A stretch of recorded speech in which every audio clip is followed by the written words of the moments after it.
Once upon a time, deep in the mountains, lived a tiny dragon named Sparky. He wasn't your typical fearsome dragon. Oh no, Sparky was only about the size of a kitten, and his fire was more of a tiny hiss than a roaring inferno. But what he lacked in size and fire power, he made up for in cuteness. His emerald green scales shimmered like jewels, and his big golden eyes sparkled with mischief. And everyone in the nearby village loved him, especially little Timmy. Timmy was a kind-hearted boy who would spend hours playing with Sparky, riding him around the mountain tops and sharing his snacks. They were the best of friends. One crisp autumn day, Timmy and Sparky were playing hide and seek amongst the colorful fallen leaves when suddenly Sparky started sneezing. At first, it was just a small sniffle, but then he sneezed again and a tiny plume of smoke appeared. "Ah, bless you," Timmy said with a giggle. But Sparky wasn't done sneezing yet. Soon, the air was filled with smoke and fire as Sparky sneezed and sneezed again. "Holy moly!" Timmy shouted, jumping over a small wall to get away from the smoke. "Sparky, stop it! You're gonna burn down the village." But Sparky couldn't help it. He felt terrible. His nose was stuffy and sore, and all he wanted to do was curl up and go to sleep. Unfortunately, every time he tried to close his eyes, another sneeze erupted, sending more smoke and fire billowing into the air.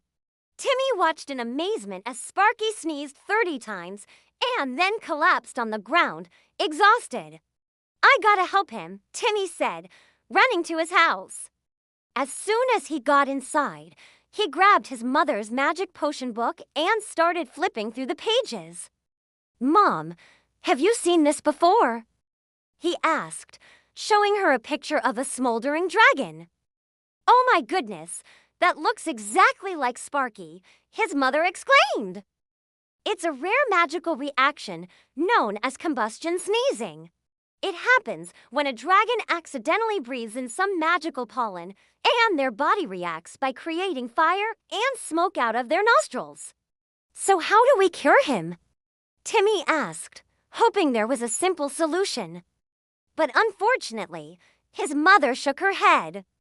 "The only cure is dragon root tea, and I haven't brewed that in years," she said, sighing. "Don't worry, Mom, I'll go get it," Timmy said, grabbing his cloak and running out the door. He had no idea where to find dragon root tea, but he knew someone who might be able to help him. So off he went, dashing through the forest and over the hills. Finally, he arrived at the Whispering Willow Tree. The ancient tree had been in the forest for hundreds of years and was rumored to know all the secrets of the mountains. "Excuse me, Mr. Willow," Timmy said, tapping the tree's bark. "Do you know where I can find dragon root tea?" The tree rustled its leaves together and whispered, "Follow the babbling brook to the sparkling falls and beyond. There you will find the dragon root growing wild." "Thank you, Mr. Willow." With that, Timmy raced off towards the sparkling falls. He had to hurry. Sparky could only be cured if he drank the tea before sunset. As Timmy approached the falls, he heard a loud crash and saw a man struggling to free himself from a net. "Help me," the man cried. "These goblins caught me and planned to sacrifice me to their evil wizard." Without hesitation, Timmy ran to the man's aid and started cutting the ropes with his dagger. "Thanks to you," the man said once he was free. "How can I ever repay you?" "It's all right," Timmy said with a wave. "Just please tell me, have you seen any dragon root growing around here?" "Dragon root? Oh, yes," the man said, stroking his beard. "You're in luck because I know the perfect spot." With that, the man led Timmy to a secret path hidden behind a waterfall. And there it was, growing wild, the dragon root. Timmy carefully dug up some of the roots and put them in his bag. Then he thanked the man and hurried home. When he arrived, He quickly put the dragon root in his mother's mortar and pestle and ground it into a fine powder. Next, they mixed the powder with water and put it in a teapot. "Here you go, Sparky," Timmy said, walking outside with the steaming pot. At first, Sparky didn't want to drink it. "Yuck, it smells horrible," he said, wrinkling his nose. But after seeing how sad Timmy was, he took a small sip. Then another sip. Before he knew it, the entire pot was empty. "Wow, that was amazing," Sparky said, feeling much better. "All this sneezing and coughing has made me super thirsty," he added, taking a deep breath. And that's when he did it. He let out the biggest sneeze of them all, shooting high into the sky like a rocket. People in the village gasped as they watched the smoke trail left in Sparky's wake. Some hid in their houses. Others stood outside with their mouths open in amazement. All the smoke finally gave way to a beautiful rainbow, which arched over the village and disappeared behind the clouds. Everyone cheered, celebrating the end of Sparky's sneezing fits. And as for Sparky, he felt so much better now. He played with Timmy until sunset, chasing butterflies and rolling around in the grass. "You're the best friend a dragon could ask for, Timmy," Sparky said, nuzzling his friend. "And you're the best friend a human could ask for, Sparky," Timmy replied, hugging the little dragon. They played until it was time for dinner, and then Sparky flew back to his cave, dreaming of adventures to come. The next day, Timmy went back to the whispering willow tree to thank it for helping him find the dragon root. "It was nothing, really," the tree said, rustling its leaves.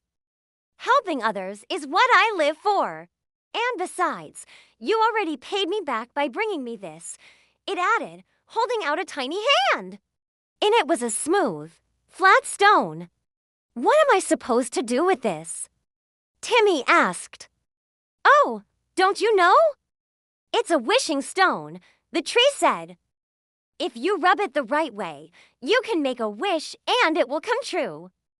Timmy gasped. He didn't know that. But now he wished he hadn't rubbed the stone because what he wished for next was a terrible idea. He wished that Sparky would turn into a huge, scary dragon. "Why are you such an idiot?" Timmy yelled at himself. Sure, it would be cool to ride a big dragon around, but he liked Sparky just the way he was. Suddenly, the ground rumbled and Sparky appeared behind him in his true form. He was huge and terrifying. His eyes glowed red and his wings beat furiously, sending wind rushing through the trees. "Yikes," Timmy said, jumping out of the way as Sparky accidentally knocked over a boulder. "Easy there, big guy," he said, trying to calm the dragon down. But Sparky was too scared and confused. He didn't mean to scare Timmy, but he couldn't control his new size and strength. As they walked through the forest, Sparky accidentally crushed plants underfoot and broke branches with his claws. Timmy knew he had to do something to stop this before Sparky caused any real damage. "Wait, I think I know how to fix this," he said, running ahead of Sparky.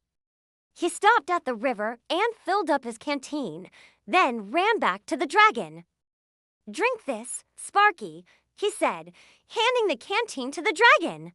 It wasn't dragon root tea, but it was water from the river where the dragon root grew. And hopefully it would help reverse the potion's effects. Slowly but surely, Sparky began to shrink. His huge wings became smaller, and his fiery eyes turned back to their usual golden color. Timmy watched in amazement as Sparky transformed back into his tiny self. "I'm so sorry," Sparky said, looking at the destroyed forest around them. "I didn't mean to cause all this damage." "It's all right," Timmy said with a hug. "I just want you to know that even if you grow bigger or stronger, you'll always be my best friend." Sparky smiled and hugged him back. He knew that no matter what happened, he would always have Timmy by his side. And that's the end of our story. Do you have a best friend? Share your thoughts below. And if you like this story, be sure to check out our other videos. Thanks for watching.